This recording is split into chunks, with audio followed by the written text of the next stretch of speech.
cheerleader kind of person, just bouncing up and down and real bubbly. And she was exclaiming her excitement about going to St. Edward's University. And more importantly, she started to talk about this roommate that she had been corresponding with over the summer. And she said, Greg, you know, we swapped pictures. She's a very beautiful girl.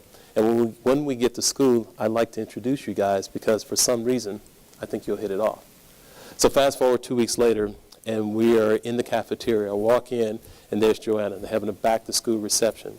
And again, she's bouncing up and down all over the place. Greg, come here. Oh, freshman orientation's been exciting. The campus is beautiful. I got my room decorated. Been meeting all these wonderful people. I said, Joanna, I said, slow down. I said, all that is cool, but what's up with that roommate? She said, oh, relax. She'll be here. She'll be here. So as she and I are engaging in conversation, on the right side of the cafeteria was just all plate glass windows. And out of the corner of my eye, I start to see this dark tan blonde walking up the sidewalk. So, of course, my immediate thought was that, God, that'd be cool if that was Julie, right? But sure enough, she makes her way to the front of the cafeteria, and then Joanna turned around and again, Julie, come here. And I just broke out in this cold sweat.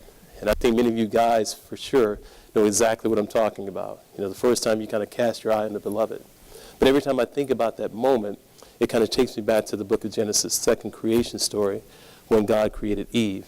And, well, you know the story. God put Adam to sleep, removed his rib, and created Eve. But every time I reflect on that verse or even read that verse, I kind of chuckle to myself because I can always imagine Adam kind of waking up from this deep sleep. And from the distance, he begins to see the contour of Eve's body. And he's thinking to himself, whoa, man. And as he wipes the sleep from his eyes, his vision gets a little bit clearer, and he's thinking again, whoa, man.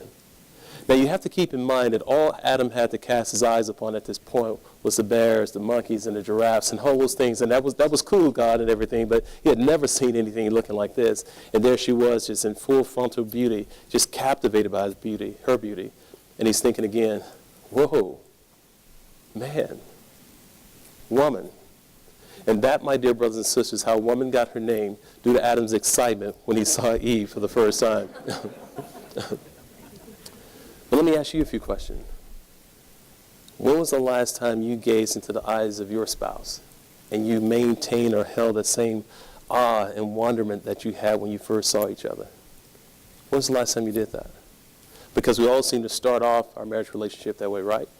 But after kids and job and all these other things get thrown in the mix, we seem to go away from that. We lose that ability. And again, that's exactly where Julie and I was. We lost that ability even to communicate, even to be in the same room with each other. But again, going back to our story in college, we continued to date for 3.5 years. I got out, we got married, and I joined the United States Army. My first duty station was Fort Bragg, North Carolina. And this was a pretty cool time in our life as well because we moved to North Carolina, this newlywed couple, no friends, no family. All we had to focus on was each other. And I like to say we did a pretty good job because 10 months later, we welcomed to our marriage our first child. And after 11 months at Fort Bragg, I got a stateside transfer to Fitzsimmons Army Medical Center in Denver, Colorado. And this was a pretty cool time in my life because it's where Julie is from. But for me, it was the first time that I had an opportunity to experience how it was that truly devout Catholics live. You see, her father had spent 3 years in the seminary. And even though he didn't go on to become a priest, he still maintained the qualities and characteristics of a good priest.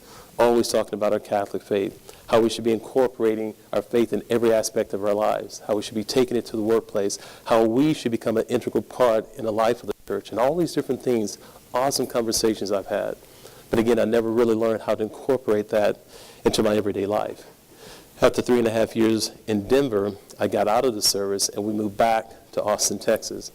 And this is where I like to say the problems begin to enter into our lives because I got a job in pharmaceutical sales.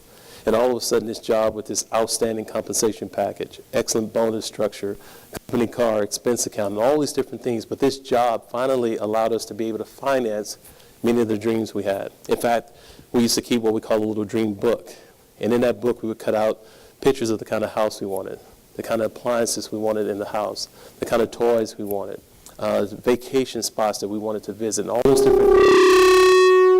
of those different things. But again, this job allowed us to be able to attain a lot of those things. And again, by society's standards, I would say we were successful. But unfortunately, it seemed like the more things we got, the more miserable we became. Because everything that we had, everything we did was kind of invested in that stuff. And literally one day, as I was getting dressed, I kind of caught myself in an off stare in the mirror in the bathroom. And as I was reflecting on the fact that we had all of this stuff that was supposed to make us happy, I still found myself to be very much miserable in a marriage relationship. And so I mustered up enough guts and courage to be able to go to Julie to share with her what it was that I was feeling. What a mistake that was, let me tell you. Sounds like a supportive wife, right? And I wasn't because I didn't know how to be. I mean, I can remember the exact spot I was sitting when he called me into the room and told me he was miserable. And I was thinking to myself, how could you be miserable? I mean, look at all this stuff we're getting. Look at how successful we're becoming. And it was really the first time that a little tiny seed was planted, I think, in my thoughts of thinking, have you married the wrong person? But taking it back to where I was raised, yes, I was raised in a very strong Catholic family. I mean, going to Mass on Sundays was not an option in my home. You went no matter what. I mean, literally, unless you were like sick to the point where you couldn't lift your head off the pillow, maybe you could miss Mass. But that was it. And I never understood. I knew the what's of my faith, but I never understood the whys. So I took that mentality on with me both into college and into our marriage life. We would be in Austin, Texas, and the alarm would go off, and I'd get the kids ready for church, drag Greg out of bed. Hurry up, come on, we got to go to church. We got to get there. We made it.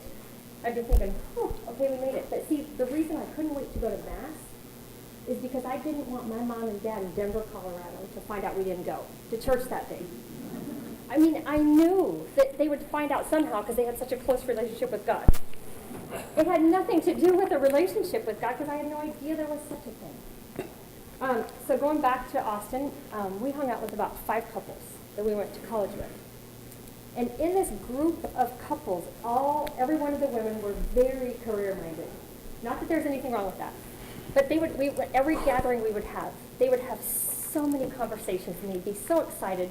And I could hear them across the room talking about the job they had, and the money they were making, and the places they got to travel, and their new offices, and the raises they were getting. And they'd finally make their way around the room to me, and their demeanor would change. I'm loud enough, aren't I? There, is that better? It might be too loud now. I'm glad she said that and not me. Yeah. Okay, their demeanor would change, and even their tone of voice would change. And they'd come to me, because see, we were the only couple in this group that had kids. And they would say, do you still stay home with your kids? I mean, do you really get anything out of that? Isn't it boring? Well, see, I didn't have enough information at that time to know what to say back, so I continued to let that fester inside of me. Because, see, I used to think, gosh, you know what? No, I don't get thanked. I do now. Thank you. I don't get a paycheck. It's like, really, what do I get out of it? I started questioning and thinking all these doubts in my mind. Because, see, back then, I didn't think it was that important. But now I know it's the most important job a woman could ever do. But I didn't think so then. So I was going to prove to these people that not only could I get a job outside the home, but I was going to make more money than any of them. You see, I used to be very competitive. She still is. Not against you. Yeah, thank goodness. So I wanted to work at this very prestigious health club. And I went to ask for the job 6 times. They told me no, every time. The 7th time, the general manager of the place went around the wall, and I could hear him saying, I am so sick of her coming in here and asking for the job. Can we just let her try it? Just give her a try. So finally he came back out and he said, you know what? We're going to let you have this position, outside marketing and sales, and we'll let you give it a try. I didn't know what I was doing. So they hired me, and within 1 month, I became #1 salesperson. I started to make more money than I ever thought I'd make in my entire life. But that wasn't enough. I wanted more. Because, see, it was that relentless pursuit because, I thought, well, once we got that house by the lake, then we'd be happy. Or once we got the nicer car, or once we got all this stuff that we had in this book, then things would be good. That relentless pursuit of trying to fill that void. But then I started hanging out at my job, which I started hanging out with the people that worked out there. And they were very vain. All they cared about was their looks and their money. And I did everything I could to fit in. See, a day in the life of Julie would be wake up at 4:30 in the morning to go work out for an hour and a half, go home, get the kids ready for daycare, get ready for work, put them in daycare, keep them there all day long. Right when it closed, I'd go pick them up,